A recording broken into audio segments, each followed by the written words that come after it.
Just a quick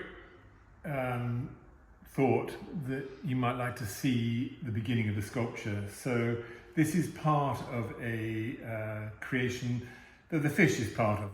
The fish comes around here. We've got bubbles, one of which is the earth. So everything about this is strange, sort of bonkers surrealism, really. But what I really want to show you is not what it's about. It's about how I'm going about creating and starting the sculpture.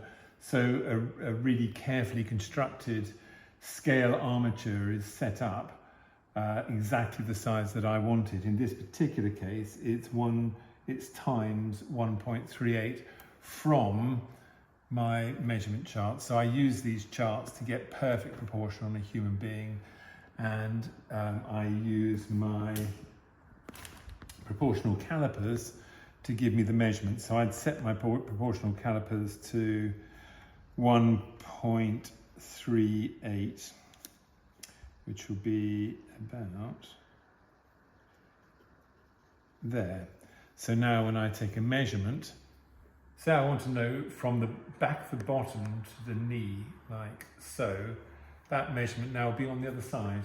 So I can check that measurement here to make sure that everything's absolutely spot on as I start to sculpt. So they're very quick measurements to start with. Everything wants to be mapped out fast. It's what I call the rapid sketch technique, and it's all about finding design first and then working on detail. That way you stay incredibly happy. It keeps you buoyant, because as if by magic the sculpture appears in front of you. That's exciting. If you want to know more about this, check out my videos online or look us up at the Sculpture School, and all the information that hopefully this will make you curious about will be on there, so that you can see how this develops. What I'm going to do is just make a few short quick videos for you as the sculpture develops, so that you can see the relevant stages as it starts to build up. You can see here, before I actually disappear, the hands are at the moment mobile. They also come on and off, so everything is detachable. So I don't have to worry about the complexity of the armature and how I'm going to make the mold afterwards. So my plan is, when I've finished, is to cut through the arm here and here, leaving the hands attached to the base, which I'm going to screw on when I've decided exactly where I want them to be.